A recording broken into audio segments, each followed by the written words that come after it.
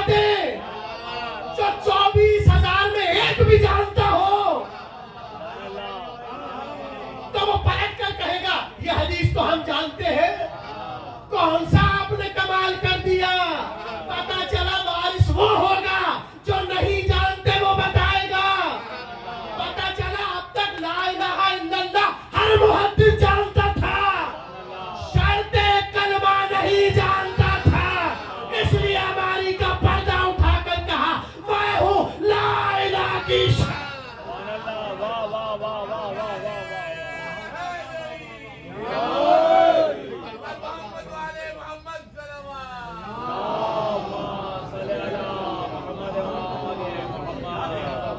لطف آیا آپ کو یعنی دیکھیں کتنی عجیب بات ہے نا اگر ایک محدث بھی یہ حدیث سنا ہوتا تو وہ پلٹ کر کہتا کیا نیا سنایا اتنی بھیڑ میں اتنے مجمع میں اتنی دھوپ میں ہمیں کھڑا کیا اور حدیث بھی وہ سنائی جو ہم نے پہلے ہی سنی ہے نہیں آپ غور نہیں کر رہے عیسیٰ کا کمال یہ تھا جو کر کے آئے ہو وہ بتائیں گے کیا کہنے علم امامت کے یعنی کھڑے ہوئے ذہن پڑھ رہے تھے وہ سنانا ہے جو اب تک نہیں سنا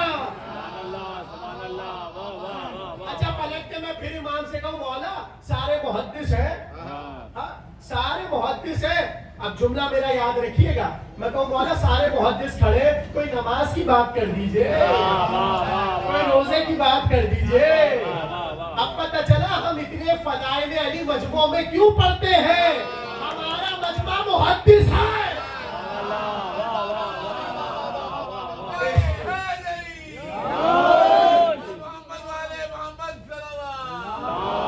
اللہم صلی اللہ ختم ہو گئی تک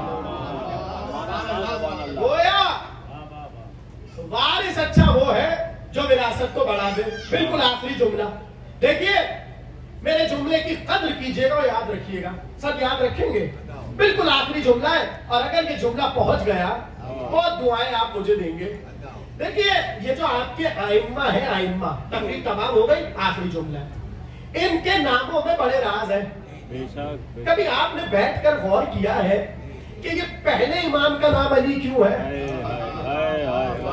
دوسرے کا علی کیوں نہیں ہے پھر تیسرے کا علی نہیں ہے چوتھی منزل پر پھر علی سبحان اللہ پھر چھٹے علی نہیں پانچویں علی نہیں پھر ساتویں علی نہیں جیسی آٹھویں آئے پھر علی پھر نویں منزل پر علی نہیں 10ویں منزل پر پھر علی ایک راز یہ دوسرا راز یہ جو نام محمد ہے یہ بھی بڑا عجیب ہے پہلی منزل پر محمد نبی پھر نہیں ہے پھر 5ویں منزل پر محمد اب آگے آپ کو پتا ہے یعنی منزل ہے اب میرا جملہ یاد رکھیے گا دیکھیں اماموں کے کبھی انشاءاللہ موقع ملا تو میں لقب پر بات کروں گا آج کی حد تک نام سنیے اور مجھے اجازت دیجیے کہ یہ اماموں کے ناموں میں کیا راز ہے بس اگر یہ جملہ پہنچ گیا مجلس ہو گئی ہر امام کے اپنے عہد میں نام رکھنے کا راز ہے یہ ایسے ہی نہیں ہے کہ کسی کا نام بھی علی ہو گیا محمد ہو گیا حسن ہو گیا جعفر ہو گیا نہیں ناموں میں حکمت ہے اب کیسے پتہ چلے گا دیکھیے یہ چوتھی منزل پر پھر علی کیوں آئے اگر یہ جملہ پہنچ گیا یہ چوتھی منزل امامت پر علی کیوں آئے پتہ ہی کیوں آئے دیکھیے یزید بیٹھا تھا تخت پر اور جیسے امام آئے تو اس نے پلٹ کر کہا کیا نام ہے اس قیدی کا بولیے اگر بات پہنچ رہی ہے میں ایک راز آپ کو سنانے جا رہا ہوں کیا نام ہے اس کا علی تو اس نے فوراً سے شمر کو بلایا کہا ذرا فہرست نکالو اب جو فہرست نکالی کہا یہ علی ابن الحسین ہے تو وہ جو تم نے ہمیں نام سنایا تھا وہ بھی علی ابن حسین تھے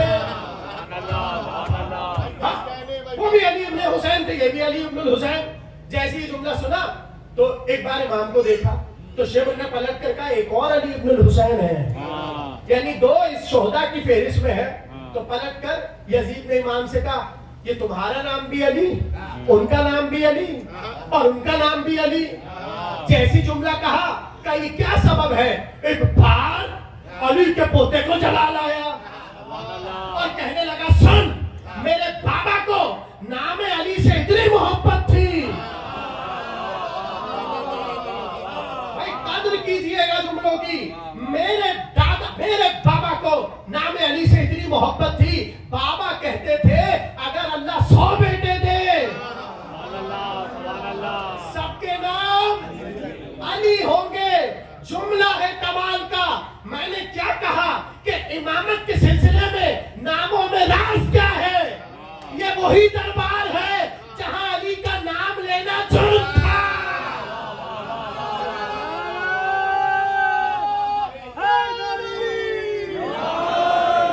یہ وہی دربار ہے جہاں نام علی لینا جرم تھا. اب پتا چلا سر امامت کیا ہے. جہاں حاکم نے کہا تھا کوئی نام نہ لے وہی بیٹھا کے علی علی علی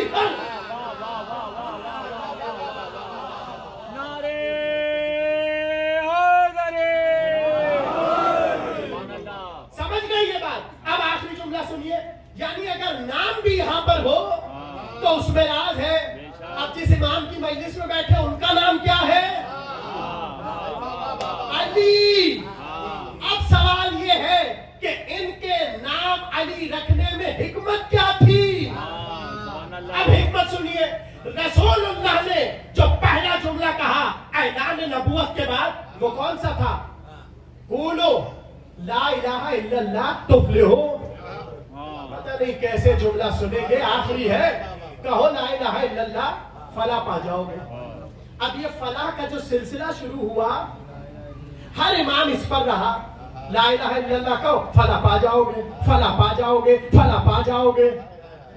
اب جب 8ویں منزل آئی امامت کی تو اب رخ بدلا. کہا یہ بات جو اب کہنے جا رہے ہیں اگر گنتی کے محدثین کے سامنے کہتے محدث بڑا مکار ہے چھپا لیتا. نہیں, جب مجمع لگے گا محدثین کا تب راز کھلے گا کہ معاملہ کیا ہے. لا الہ الا اللہ کا اب تک لا الہ الا اللہ کہا چند لوگوں میں. اب جو کہا محدثین کے درمیان کہا اور سب نے اپنے کاغذ قلم پہ لکھا. اب جیسے ہی لکھ چکے ایک بار سواری آگے بڑھی. سب نے کہا سننی بیانہ. اماری کا پردہ اٹھا مسکرا کر کہنے لگے وَلَكِنْ بِشُرُوطِهَا وَأَنَا مِنْ شُرُوطِهَا. اس کی کچھ شرطیں ہیں ایک شرط میں ہوں. بھائی 60ویں امام کا نام تھا علی. اس کا راز یہ تھا کہ لا الہ میں داخل ہونے کے لیے کچھ شرطیں ہیں اور شرط کے لیے علی کا ہونا ضرور. ختم ہو گئی. یہ تھا وہ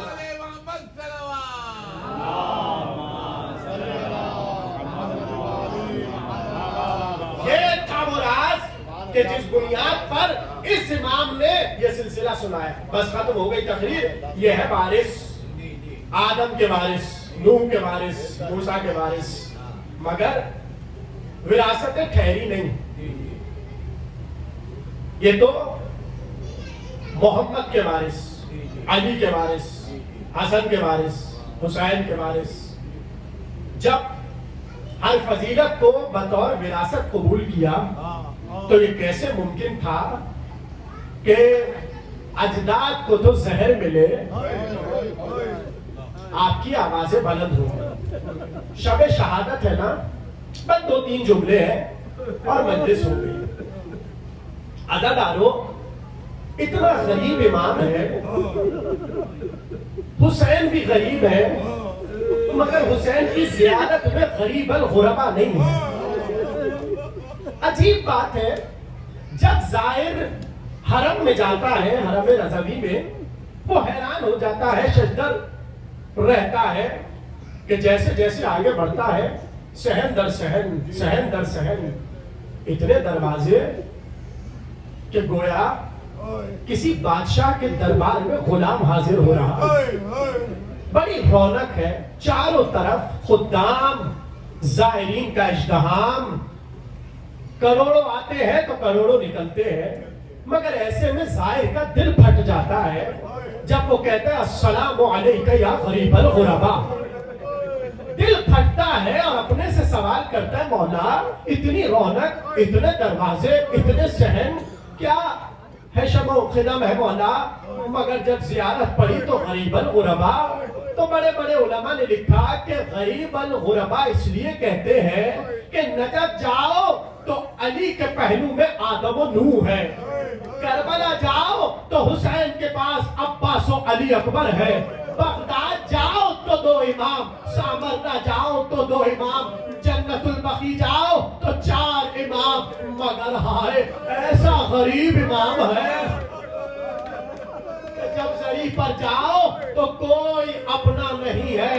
اللہ اکبر. ہاں عزادارو، بڑا تمہارا عزادار امام ہے، اس لیے کہ امام نے بتایا کربلا والوں کے رونے کا سلیقہ کیا ہے.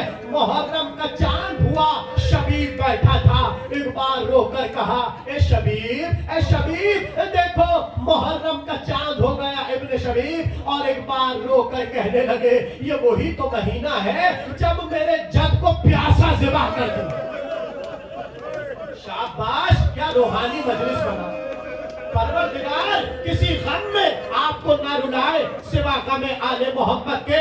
بس 2 جملے، اے ابن شبیب، الریان ابن شبیب، یہ محرم کا چاند ہے. ایک بار رو رو کے کہنے لگے اسی چاند میں ہماری شہزادیوں کو اسیر کر لیا. اس چاند نے آل محمد پہ بڑی غربت ڈھائی ہے، بڑی مصیبت ڈھائی ہے. اور کبھی رو کر کہتے یا ابن شبیب ان کنت باقیا للشیء فابغ للحسین. اے شبیب اگر تجھے کبھی کسی شے پہ رونا آئے پہلے میرے جب حسین کو رو.